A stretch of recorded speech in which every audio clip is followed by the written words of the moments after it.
ప్రతి అమ్మాయి కోరుకునేది ఇలాంటి లక్షణాలున్న అబ్బాయిని. అలాంటి అబ్బాయి మీకు గనక దొరికితే మీ అంత అదృష్టవంతులు ఇంకెవ్వరూ ఉండరు. ఆ అబ్బాయి ఎలాంటివాడు అనేది ఈ వీడియో యొక్క సారాంశము. ఒకవేళ మీ జీవితంలో గనక ఇలాంటి అబ్బాయి ఎదురుపడితే ఎటువంటి సందర్భంలోనైనా మీరు అతన్ని అస్సలు మిస్ చేసుకోవద్దు. మీరు గనక మిస్ చేసుకుంటే మీరు చాలా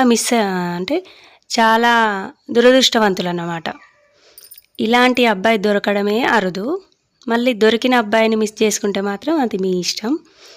ఆ అబ్బాయి ఎలాంటి వాడు అనేది ఈ వీడియో యొక్క సారాంశం.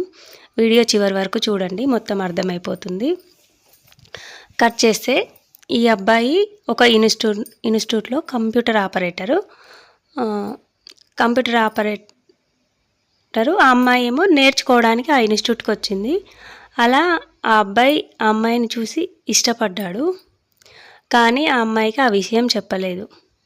కొన్ని రోజుల తర్వాత ఈ అబ్బాయిని ఇంకొక అమ్మాయి ఇష్టపడింది. ఆ అమ్మాయి వచ్చి తనకి చెప్పింది, నువ్వంటే నాకు ఇష్టము అని ఆ అబ్బాయికి చెప్తే, ఆ అబ్బాయి లేదు, నేను ఆల్రెడీ ఒక అమ్మాయిని ఇష్టపడుతున్నాను అని చెప్పిండు. చెప్తే ఇప్పుడు ఈ అబ్బాయిని లవ్ చేసే అమ్మాయి వెళ్ళి వాళ్ళ ఫ్రెండ్స్కి చెప్పి, ఉంటుంది కదా, ఎవరైనా చెప్పుకుంటాం కదా, అట్లా తను వేరే అమ్మాయిని ఇష్టపడుతున్నాడంట, నేను ఇష్టపడుతున్నానని చెప్పినా సరే, లేదు నేను వేరే అమ్మాయిని ఇష్టపడుతున్నా అని చెప్పిండు అని చెప్తుంటే ఆ ఫ్రెండ్స్ ద్వారా ఈ ఫ్రెండ్స్ ద్వారా అక్కడ ఇక్కడ వాళ్ళు అసలు ఆయన అమ్మాయికి వెళ్ళి చెప్తారంట. ఏమని, నిన్ను పలానా అబ్బాయి ఇష్టపడుతుండు అని. ఈ అబ్బాయికి తెలియకుండా ఈ అబ్బాయికి లైన్ క్లియర్ చేసిర్రు. లైన్ క్లియర్ చేసినాక ఆ అమ్మాయి కొన్ని రోజుల తర్వాత, ఈ అబ్బాయికి ఏమో అమ్మాయిలంటే భయం, అమ్మాయిలతో మాట్లాడాలంటే బిడియం. కానీ ఇష్టం అనేది ఎవరికైనా ఉంటుంది కదా, చెప్పడానికి ధైర్యం లేదు, కానీ ఇష్టపడ్డాడు. అది అటు ఇటుగా అబ్బాయికి దేవుడు చేసిన ఏమంటారు కదా, లక్కీనేమో ఈ అమ్మాయి ద్వారా ఆ అమ్మాయికి తెలిసి ఆ అమ్మాయి కూడా ఇష్టపడడం మొదలుపెట్టింది. కొన్ని రోజులు చూసి ఆ అమ్మాయే తనకి ప్రపోజ్ చేసింది అబ్బాయికి. ప్రపోజ్ చేసిన తర్వాత అంతా మంచిగానే జరిగింది. ఆ అబ్బాయి కేరింగ్, లవ్, ప్రతి ఒక్కటి ఆ అబ్బాయి వినే విధేయతలు, సంస్కారం కానీ ఆ అమ్మాయికి బాగా నచ్చి ఇష్టపడిన తర్వాత ఆ అమ్మాయి వచ్చి ఈ అబ్బాయికి చెప్పింది. ఆల్రెడీ ఈ అబ్బాయికి ఇష్టమే కాబట్టి ఓకే అనుకున్నారు. మధ్యలో మొత్తం జరిగింది, అంటే లవ్ ట్రాక్ నడిచింది. కట్ చేస్తే ఆ అమ్మాయి వాళ్ళకి క్యాస్ట్ ఫీలింగ్ అయితే ఈ అబ్బాయి వాళ్ళదే పెద్ద క్యాస్టు అయినా సరే ఆ అమ్మాయి వాళ్ళు ఒప్పుకోరని చెప్పి అమ్మాయి ఏం చేసింది, ఈ అబ్బాయిని ఎలాగైనా మన ఇంట్లో ఒప్పుకోరు కాబట్టి నేను ప్రెగ్నెంట్ అయితే ఒప్పుకుంటారు అని చెప్పిందంట. అయితే అది కూడా జరిగిపోయింది, ప్రెగ్నెంట్ అయింది. కానీ అమ్మాయి వాళ్ళ అమ్మ నాన్న ఒప్పుకోకుండా ఈ అబ్బాయి మీద కేసు పెట్టించి ఆ అమ్మాయితోటి బలవంతంగా నువ్వు ఆ అబ్బాయిని పెళ్లి చేసుకుంటే మేము చనిపోతాము, మేము ఇంట్లో ఒప్పించిన పెళ్ళే చేసుకోవాలి అని అమ్మాయిని బెదిరించి ఆ అబ్బాయి మీద కేసు పెట్టించిర్రు. అమ్మాయితోటే కేసు పెట్టించి ఆ అబ్బాయిని జైలు వరకు తీసుకెళ్ళిన తర్వాత ఈ అమ్మాయికి వేరే పెళ్లి చేసిర్రు. ఇంకా ఆ అబ్బాయి ఎలాగోలో, ఎందుకంటే అబ్బాయి తప్పు లేదు కాబట్టి ఆ అబ్బాయిని అర్థం చేసుకొని బయటికి వచ్చిండు. ఏదో ఒక విధంగా వీళ్ళు కేసు విత్డ్రా చేసుకురు.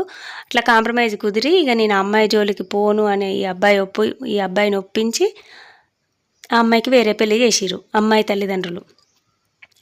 కట్ చేస్తే ఆ అమ్మాయి పెళ్లి చేసుకొని వెళ్ళిపోయింది. ఈ అబ్బాయి కొన్ని రోజులు డిప్రెషన్లో ఈ అబ్బాయి డిప్రెషన్ నుంచి బయటికి రావడానికి ఇంకొక అమ్మాయి ఇష్టపడింది కదా తనని, ఆ అమ్మాయి సపోర్ట్ చేసి, ఎందుకంటే తను ఇష్టపడ్డ అబ్బాయి ఇబ్బందులు పడుతుండని తెలిసి ఆ అబ్బాయిని డిప్రెషన్ నుంచి బయటికి తీసుకొచ్చింది.